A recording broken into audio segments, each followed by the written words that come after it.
Hello ladies and gents, Romie Reviews here. Please like, comment, subscribe.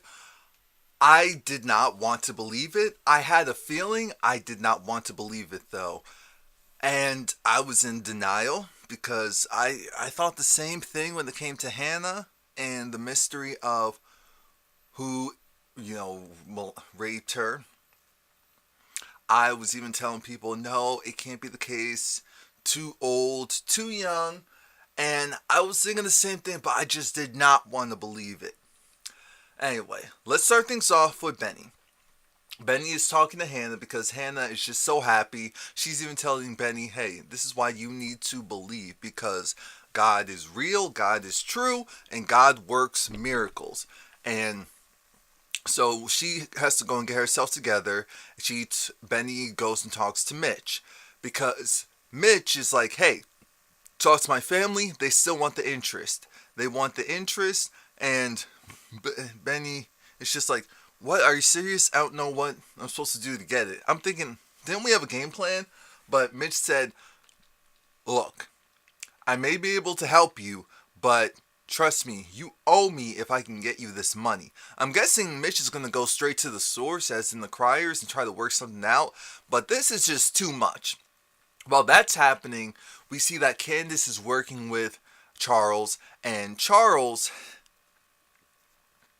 is just happy to see her. Candace actually talks about how she went to go and see her mom, and she's really thankful that she did it, that she gave her mother her son's ashes, and the best part is that she feels better. She's like, her mom doesn't hate her, and Candace just has this glow. So now Charles is saying, I'm so happy for you. Well, are you ready? And Candace still is insecure about going.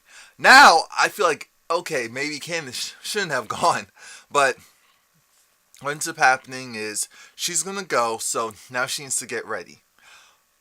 Veronica rushes back into her home, doesn't lock the door on her way in. She's asking for Alice, but remember, Alice quit. Veronica doesn't remember that.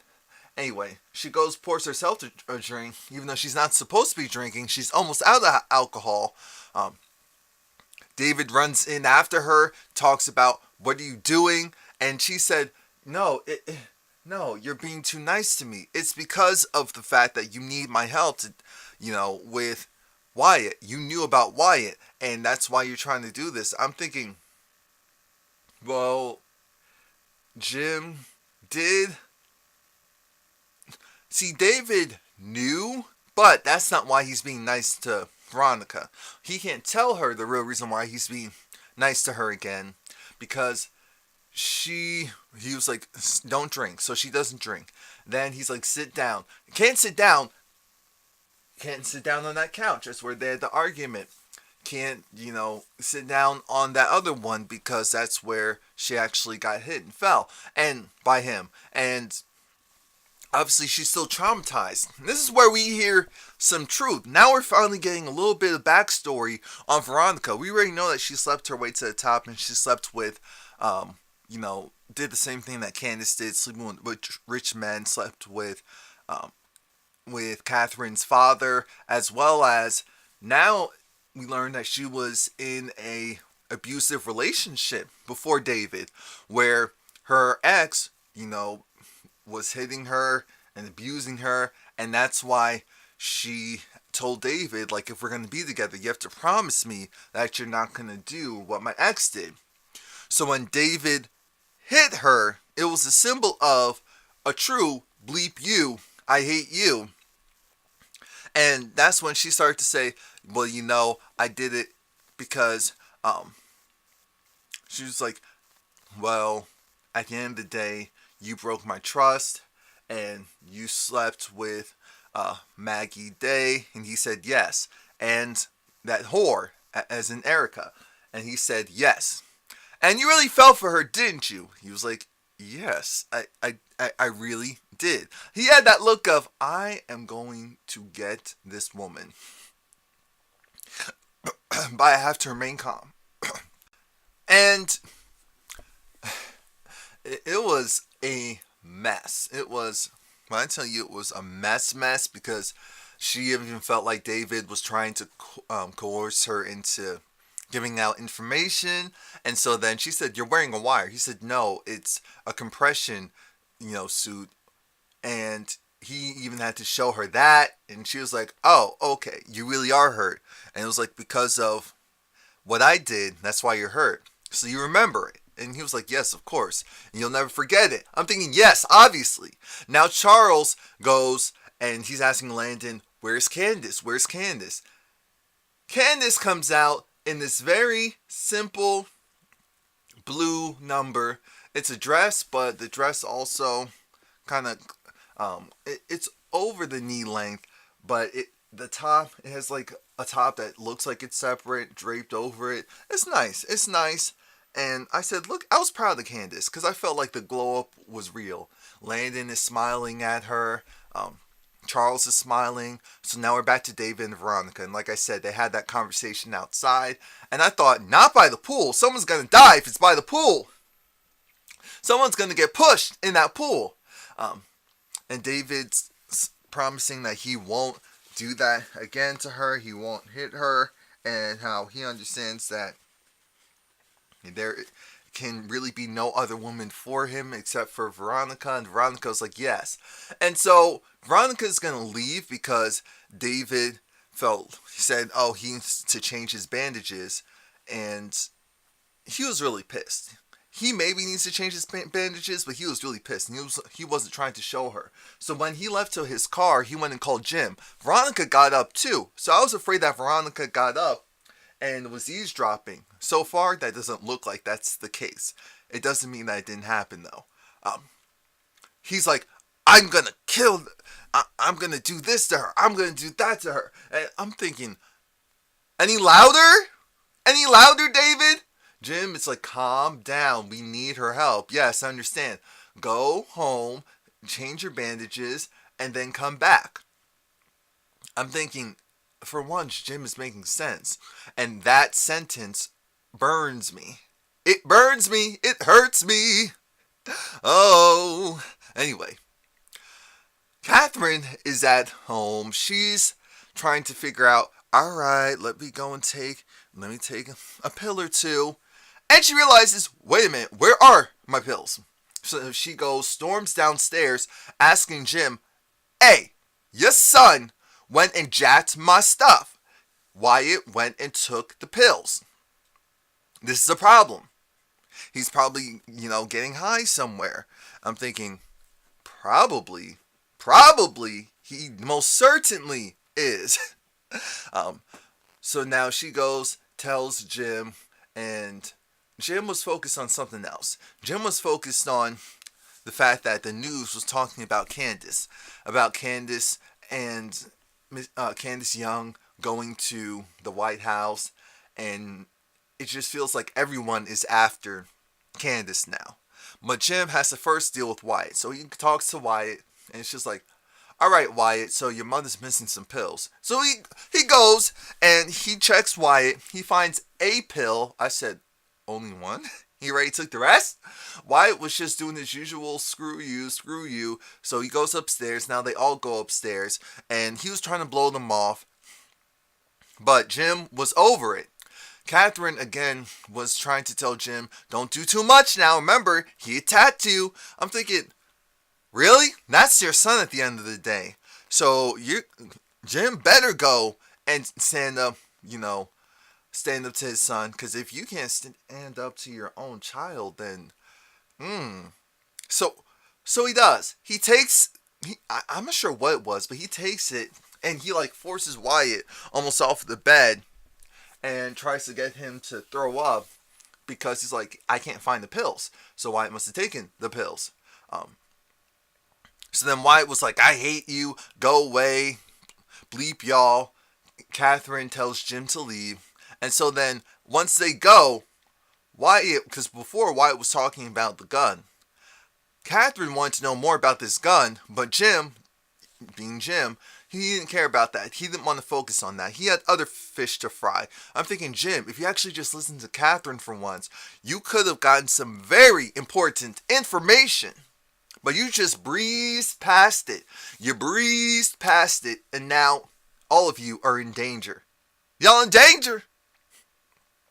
Because then Wyatt was going in pretending like he was going to shoot them. But I said, ooh, that was very uncomfortable to watch, especially with all the shooting stuff recently. Anyway, Benny, again, is talking to Hannah, and this time around, Benny's over the fact that old dude, as in Derek, is there, and he said, it's not that he hates all the guys that Hannah brings home, because there was one guy that he did like, but almost all the rest he didn't like. They didn't work out, so I guess Benny wasn't wrong. Now we're at the White House, and the aide, his assistant, or whoever she is, she's a little bit of a toot, because Landon was saying, Mr. President, as in to Charles, and she said, you mean President-elect? I said, okay, President-elect, my bad, sir, my bad. I was looking at her thinking, Tude. Now, once she leaves, then he wants to go and get something. They want some time alone, so Landon's going to leave. Candace tells Charles, why don't you go and, at the very least, stand next to that desk. It'll be yours eventually anyway. And Charles keeps trying to tell Candace, this isn't just me. Why do you keep saying me? Because she said, this is yours. This is about you. He said, no, this is supposed to be about us. This is supposed to be something for us. And just because we're not married or whatnot doesn't mean that I don't want you here. And they go to kiss, and that's when the sitting president, comes in with his wife and with the first lady. And, at first, she was like, because Candace introduced herself, and she was like, oh, no, this is all wrong. I said, excuse me? What do you mean? But Candace kept it cute. She said, what do you mean? And the woman said, there's no way this man could have such a beautiful, girl on his arm. And she's like, oh, thank you. And so then they go to chat, and the two guys go to chat. And that's when we're back in Justin's apartment. And I say it like that because Justin is gross. Justin is very controlling. Justin is a douchebag. And Jeffrey needs to run for his life. But Jeffrey's dumb. Jeffrey's a dummy. So, of course, he's not going to do that. Instead, Jeffrey is looking at Justin like, okay. Justin wants to give him alcohol. Justin wants to take him out to eat. Jeffrey does notice that creepy wall with all those pictures. And he said, where'd you get those pictures of me? How? And I didn't notice you were there. He's like, I took them. Don't worry about it. I took them. Thinking, huh? So when Jeffrey keeps ignoring his advances, because I was thinking maybe there's something wrong with the alcohol. Maybe he put something in the water. Not in the water, in the alcohol. Jeffrey, don't do it. And Jeffrey realizes this was a mistake. I'm sorry, this was a mistake. Justin was so pissed and so desperate that he took the bottle and he put it against himself and was like, if you leave me, he's going to kill himself. Really? That's the ultimate form of control. Jeffrey's like, you maybe need to talk to someone. Maybe you need help. I'm thinking, maybe. You dummy. While all of that's going on, now we see that the guy's actually the Attorney General, the guy who was conned by Candace. The Attorney General was conned by Candace. You can't make this stuff up. So his assistant is telling him that, okay, they're there. They're at the White House. So now the Attorney General gets on the phone with the president and says that we want information on Charles because we don't like him. We want a way in to his presidency, right? Okay, so what we're going to do is use the girl. She's the weak link. Go and tell her that she's a hot a hot black piece of ass? I said, what? Huh? Huh? And he was giggling as he said that. I said, oh, these guys are disgusting. And the president said, okay. You can't make this stuff up. So then the show ends with something so horrible. And I had a feeling, but I was in denial. So I'm sorry that I lied to you guys. I'm sorry I lied to you guys. We see that Derek is in the kitchen crying his eyes out, and he's keeled over because he overheard Hannah's story when Candace was talking about it. And I said, wait, what? He pulls up his shirt, and his shirt has the tattoo that Hannah was talking about the guy who, raped her had. And I said, he's the guy who raped Hannah. And he's